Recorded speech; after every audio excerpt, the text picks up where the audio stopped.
Chief Robinson. Chief Thompson here. I can talk about it. And then after that, we'll have Senior Chief Roar's up for SCA. So take it away, Chief. For life.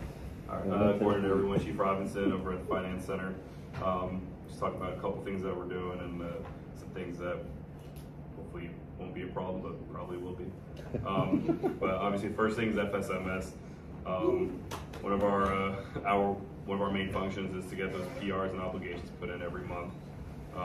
For October, it was definitely a little bit interesting for fiscal year turnover and stuff like that. Updating FSMS job aids, that's something that we do as well. And obviously work with your examiners, the dining facility report examiners. Get like missing reports or rejections. We see that, me and Chief Rivera, she's there holding it down right now while I'm gone. We monitor all the pay.gov stuff. Transmittal letters is one thing that I wanted to mention. Anybody that's sending in paper transmittals since September have not been processed yet. So, I mean like last September, not like this September, so a year. So everybody that has those in, it's just all cash in transit still, and there's no timeline right now on when that stuff's gonna get processed. So all these paper transmittals.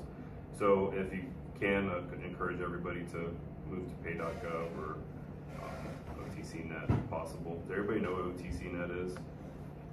Okay. And credit card terminals, obviously you get to put aluminum. So a couple things that we are working on is getting some of those 1149s back all the way back to September. We have some old ways we're doing 1149s that we're still trying to get updated versions with award numbers as opposed to lines of accounting. The issue with that is those also have not been processed. So hopefully that is the way that we're going to process those. If not, that might be a problem. Everything with FSMS is just anything random that would normally happen in the past is a different thing with FSMS. Example, we had a kid yesterday, he paid for a haircut with his food card. So he's like, what do I do in FSMS? I'm like, I guess I'll figure that out. So anything, little things like that, it's always, well, what do I do with an FSMS? Like, I don't know, but I'll let you know. 1149, same thing with like excess deficit, liquidations and stuff like that. We're using award numbers right now. Supposedly that's going to be the way that we're going to be able to process them. FinCEN's just going to be able to use that award number, bring that money over.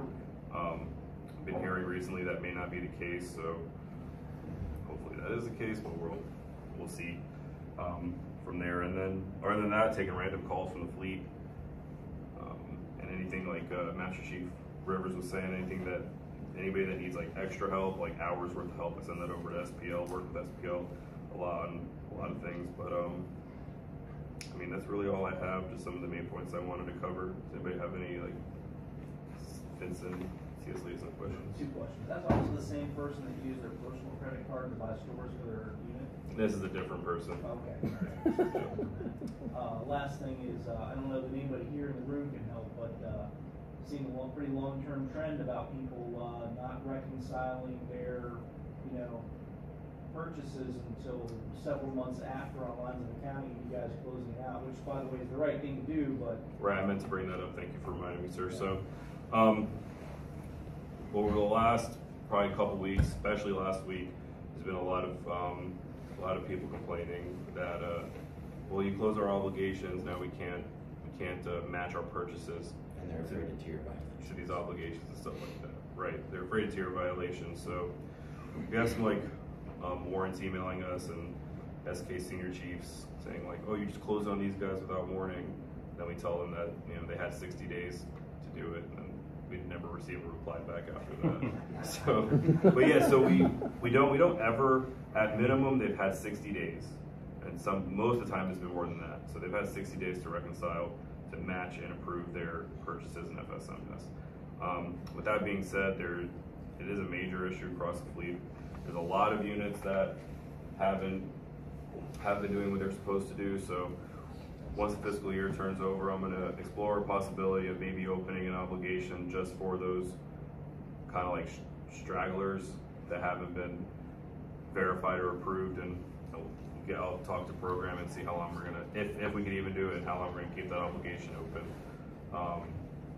Other thing I wanted to talk about is that you guys all know what the ASDR is, right? It doesn't exist anymore, right? So there will be eventually something like that in FSMS. When that's happening, we don't know. And also, if the count is going to be reflective of what's been going on for the last year or 2 or 3 years, however long it takes, or if these accounts are starting at 0. The accountants at FinCEN, they're telling me that the accounts are all probably going to start at 0, all the unit accounts, which is, I guess, kind of a good thing for all your FSOs. You know, everybody starts at 0, starts with a clean slate, and then go from there. But that's not 100% going to be the case, but that's the advisement that I'm getting from the accountants at FinCEN, that the unit accounts are all starting at 0, and then we'll go from there. Yeah, so to echo that, line 39, what we see is they just don't match up at all. And I'm not going to say all of the FSO, but the folks just, they don't know how to go back, and they don't know where to start. And I mean, it's not that simple. If you have ICAs, it should be ICAs, or if you're on a credit card terminal, it should be the unreceivables. You're waiting for the batch outs on Friday, Saturday, and Sunday that you get on Tuesday. And so, you know, I had to go down to Clearwater and look up like 2 or 3 years worth of just receivables, because nobody knows how to go back and track their work. So this is good that we're getting into field support, because this is the type of stuff that they're going to be doing, because folks, they just don't know how to go back and track their receivables now with the ASDR being down. Anything you guys need as far as like pay.gov, we get all the pay.gov receipts in one of our inboxes, and then we get all of the credit card terminal and OTC net deposits every day. So if anybody's missing any of that stuff, direct them to us, and we could give them whatever they need as far as their deposits and stuff goes.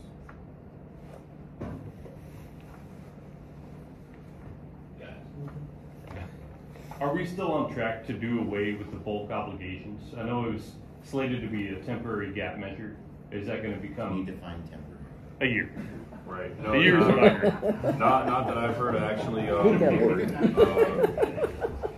There's some talk. It just, I know you guys saw that email, but that email got sent and it came out here, so we're gonna explore it. And it's actually kind of the opposite. They're talking about doing like a quarterly instead of a monthly, like a quarterly obligation and PR obligation. We'll just have to see how, when I get back in, we'll explore that and see how that's gonna work. They noticed, they took what we were doing with bulk obligations and realized that the credit card purchasing was a failure in FSMS, and that's why they brought out PRESS, which is a bulk obligation with matching. So again, us leading the way, we said, your system sucks. We have to get around it to do what our cooks need to do. And then they went, huh, I guess this is the way the whole fleet should do this. So the reason we have to close these obligations, I don't know if, I know some of you guys know, but when you have an obligation in FSMS, it doesn't matter if you spent it or not. Like, the money's gone. It's not gone, but you can't use it, right? So in order to make new obligations for new months, I have to close the old obligations, liquidate them, to free up that money to make new ones.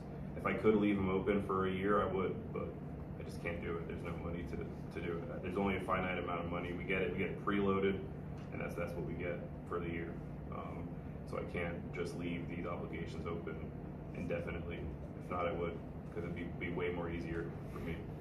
But hopefully we could get that, like an obligation for those, like I said, those ones that, for the guys that started late. But I mean, I just talked to a unit last week, and don't ask, I don't remember who it was, but they don't even, it was a cutter, major cutter, but they didn't even have any roles in ALM yet. Their supervisor at EDMS wasn't updated. So, I mean, there are units out there that are like starting from scratch, like haven't received a single receipt in FSMS, haven't matched a single Since purchase. October of last year. Since October of last year, and they're not the only one. You know, there's a lot of them. that have that issue. So, you know, it's, you know, we'll see when the shoe drops and what's going to happen with all those guys. But hopefully we could get this one obligation set up to, you know, hopefully, hey, you have 90 days, do them all right now, and hopefully we could, you know, do that. But that's the stuff that we're looking at now. I don't know if Carla Rivera Guzman, she just reported to FinCEN, so I don't know if you guys all know her, but she's been real good. She got there, and like I said, she's holding it down while I'm here, and we're turning and burning every day down there. So, sorry. Just one last, just curious, show of hands, how many people in here have some sort of active role in FSMS? So maybe half go, you know, have that. So I'll just encourage you, if you haven't, you go in, and if you're not in there, at least go get the training. At least go into the portal and look for FSMS training. Reach out to Hunter. Set up Teams meetings with me. Like if I have time, I'll go over stuff with you guys. Like those of you who, you know, for whatever reason your job doesn't require it, I'll be happy to, you know, go through it as much stuff as you guys want. FSMS, so when you do go to a job that you'll need it, you'll be, you know, not starting from scratch. You'll have some sort of a background in it.